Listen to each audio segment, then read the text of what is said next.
Hello दोस्तों, आप सभी का स्वागत है आपके अपने YouTube channel MKS teaching point में। साथियों, बात करेंगे Madhya Pradesh DEd versus BEd clarification याचिका 23 फरवरी सुप्रीम कोर्ट सुनवाई के परिप्रेक्ष्य में। साथियों, इस वीडियो के माध्यम से जानेंगे सुप्रीम कोर्ट सुनवाई को लेकर के क्या स्पेशल बेंच का गठन हुआ, सुनवाई को लेकर के क्या निष्कर्ष निकल कर आ रहा है, हाई कोर्ट में कब सुनवाई होगी। तो इन तमाम महत्वपूर्ण तथ्यों पर चर्चा करेंगे जो केस के लिए बहुत ही इंपॉर्टेंट है और कई सारे राज्यों के बीएड चयनितों के लिए क्लेरिफिकेशन जो ये सुनवाई है ये अहम कैसे है, इस पर भी चर्चा करेंगे। और 2 तारीख की जो सुनवाई हुई थी उसमें क्या कुछ स्पष्ट रुख रहा था उस पर भी आप सभी का ध्यान केंद्रित करने का प्रयास करेंगे। निवेदन करेंगे वीडियो को बिना स्किप किए हुए अंत तक देखें और सभी साथियों को शेयर करें। जो साथी चैनल पर पहली बार विजिट कर रहे हैं तो कृपया चैनल को सब्सक्राइब करके बेल आइकन जरूर प्रेस कर लें। जैसा कि साथियों आप सभी को अवगत करा दें, ये जो आप केस की सुनवाई हुई थी ये जस्टिस अनिरुद्ध बोस और जस्टिस संजय कुमार सर की बेंच में 2 फरवरी को सुनवाई हुई। और साथियों आप सभी को पता है उस सुनवाई में जो आदेश पारित किया गया, स्पष्ट किया गया, ये जो फैसला होगा या इस क्लेरिफिकेशन याचिका की जो सुनवाई होगी वो सेम बेंच में होगी जिसने बीएड वर्सेस बीटीसी का जजमेंट दिया है, यानी जस्टिस अनिरुद्ध बोस और जस्टिस सुधांशु धूलिया सर की बेंच में होगी। और साथियों स्पेशल बेंच का गठन किया जाएगा। साथियों डेट क्या है, 23 फरवरी की दिखा रहा है और टेंटेटिव डेट ही है। साथियों जो सूचना निकल कर आई है, स्पष्ट हो रहा है कि जस्टिस अनिरुद्ध बोस सर की अनुपस्थिति के कारण जो है ये केस जो है कल सुनवाई को लेकर के नहीं लिस्टेड होगा, यानी स्पष्ट तौर पर कल सुनवाई नहीं होने जा रही है। तो साथियों एक बड़ा जो है कहीं ना कहीं झटका कहा जाएगा, क्योंकि साथियों सुनवाई की जो स्थितियां थी स्पष्ट हो रही थी कि 23 तारीख को सुनवाई होगी। इससे पहले आप सभी को पता है 19 तारीख टेंटेटिव थी, अब 23 हो गई है। और जब 2 तारीख की सुनवाई हुई थी तो मीनाक्षी मैम ने जो है हाई कोर्ट के जो केस का हवाला दिया था और कहा था कि वो एक स्पष्ट तौर पर जो मेन लीडिंग याचिका है केसरी नंदन साहू की, वो उनकी तरफ से जो है एडवोकेट हैं और उन्होंने प्रेयर की थी कि जल्द से जल्द सुनवाई की जाए जिससे उस केस के फाइनल आर्गूमेंट हो सके। और साथियों आप सभी को पता है ये स्पष्ट तौर पर जो मामला चल रहा है उसकी सुनवाई की अगर साथियों बात करें तो ये भी मामला डबल बेंच में जो है पेंडिंग है। तो साथियों वहाँ पर अगर हाई कोर्ट के दृष्टिकोण से देखें तो 26 फरवरी की डेट वहां पर भी लगा दी गई है। तो साथियों ये स्पष्ट हो रहा है कि 26 तारीख की सुनवाई पर भी अब संशय बरकरार हो गया है, क्योंकि जब तक ये क्लेरिफिकेशन याचिका की सुनवाई स्पेशल बेंच में नहीं हो जाती है तब तक उस केस की सुनवाई को डिले किया जाएगा। जैसा कि पिछली सुनवाई में आप सभी को पता है उस केस की सुनवाई इस बिहाफ पर डिले की गई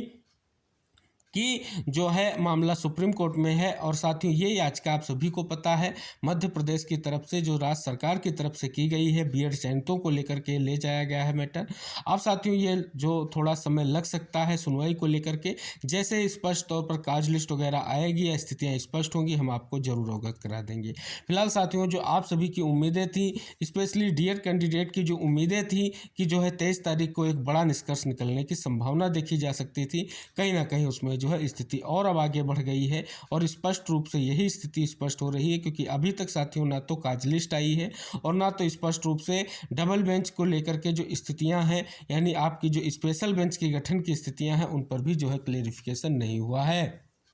यानी स्पष्ट हो रहा है कि मामला जो है अब आगे बढ़ेगा। अब साथियों ये स्पष्ट तौर पर कहीं ना कहीं डीएड कैंडिडेट के लिए बहुत बड़ा झटका है और बीएड कैंडिडेट के लिए राहत है, क्योंकि यहाँ पर जो केस चल रहा है वो बीएड चयनित वर्सेस जो है डीएड साथियों का चल रहा है। और स्पेशल तौर पर जो आप सभी को पता है जो आपकी नोटिफिकेशन कहें या एनसीटी का गजट 2018 कहें, उस बिहार पर बीएड को यहाँ पर चयन सुनिश्चित किया गया था। अब साथियों एक बड़ा निष्कर्ष निकलेगा, क्योंकि इससे पहले जब अर्नब घोष पश्चिम बंगाल की जब क्लेरिफिकेशन याचिका को लेकर के स्पेशल बेंच का गठन हुआ था, वहां पर सुधांशु धूलिया सर ने स्पष्ट तौर पर बीएड चयनितों के पक्ष में या विपक्ष में ऐसी स्थिति कहीं ना कहीं स्पष्ट नहीं की थी। वहां पर 72,000 शिक्षक भर्ती जो उत्तर प्रदेश के बीएड चयनित हैं उन्होंने पूरा प्रयास किया था कि अपनी बात को रखा जाए, क्योंकि साथियों ये कई सारी ऐसी भर्तियां हैं और कई राज्यों में हैं जिन पर जो है इस आदेश को लेकर के कहीं ना कहीं स्थितियां ऐसी निकल कर सामने आ रही हैं जो स्पष्ट नहीं हो पा रही हैं। तो इन सभी दृष्टिकोणों से अगर हम देखें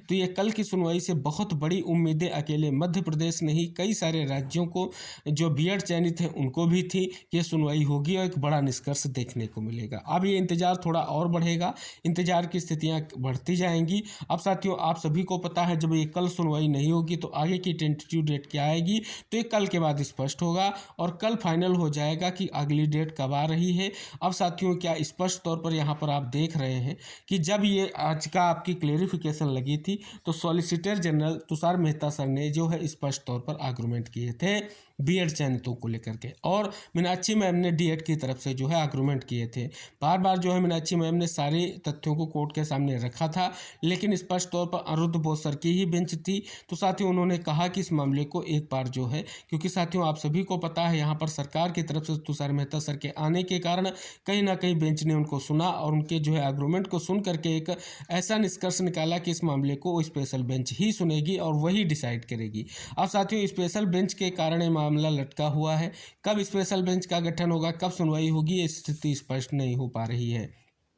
अगर बात करें स्पष्ट तौर पर धीरे धीरे ये जो है 2 सप्ताह से ज़्यादा का समय हो गया है और केस जो है सुनवाई को लेकर के स्पष्ट तौर पर ना तो स्पेशल बेंच का गठन हुआ है और ना ही स्थिति स्पष्ट हो पा रही है। हाई कोर्ट में भी डेट्स बढ़ रही हैं, क्योंकि साथियों आप सभी को पता है वहाँ पर फाइनल आर्गूमेंट को लेकर के स्थितियाँ क्लियर थी, लेकिन वहाँ पर सरकार ने पहले तो ट्रांसफर पिटीशन लगाई, उसको अनुमान्य न करने पर क्लेरिफिकेशन लगा दिया। अब क्लेरिफिकेशन के कारण अब मामला और आगे बढ़ता जा रहा है और साथियों अब ये मामला सुनवाई को लेकर के कब सूचीबद्ध होगा अभी इस पर संशय दिख रहा है। फिलहाल 23 की डेट के लिए जो भी क्लियरिटी थी वो स्पष्ट हो गई है, यानी 23 फरवरी यानी कल की डेट में कोई भी सुनवाई क्लेरिफिकेशन इस याचिका की होने की संभावना बिल्कुल जो है शून्य हो गई है, क्योंकि जिस प्रकार से अपडेट ये निकल कर आया है बहुत ही महत्वपूर्ण है और स्पष्ट हो रहा है कि एक और सुनवाई हाईकोर्ट में फिर डिले होगी और एक और कोर्ट सुप्रीम कोर्ट की सुनवाई को लेकर के आपको इंतजार करना पड़ेगा। तो ये थी निष्कर्ष की स्थितियां आप सभी लोगों के लिए कि क्या 23 फरवरी की सुनवाई को लेकर के क्लेरिफिकेशन है कि सुनवाई को लेकर के क्या क्लेरिफिकेशन आ रहा है कोर्ट की तरफ से। तो साथियों यही स्पष्ट हो रहा है कि सुनवाई को अब और आगे बढ़ा दिया गया है, सुनवाई डिले हो गई है। अब सुनवाई को लेकर के जैसे स्थिति क्लियर होगी वैसे ही हम आपको वीडियो के माध्यम से अवगत करा देंगे। तो तमाम जितने भी साथी हमारे बीएड वर्सेस डीएड केस से संबंधित जानकारी आप पाने चाहते हैं, किसी भी स्टेट से संबंधित है, तो जरूर चैनल को सब्सक्राइब करें और बेल आइकन प्रेस करें, जिससे सभी महत्वपूर्ण और लेटेस्ट अपडेट जो आपके बीएड वर्सेस डीएड केस के परपेज की होंगी आपको वीडियो के माध्यम से शेयर की जाएंगी चैनल के माध्यम से। तो सभी साथियों से अनुरोध है वीडियो को जरूर शेयर कीजिएगा और चैनल को सब्सक्राइब करके बेल आइकन जरूर प्रेस कीजिएगा। मिलते हैं नेक्स्ट अपडेट के साथ, तब तक के लिए बाय बाय, टेक केयर साथियों।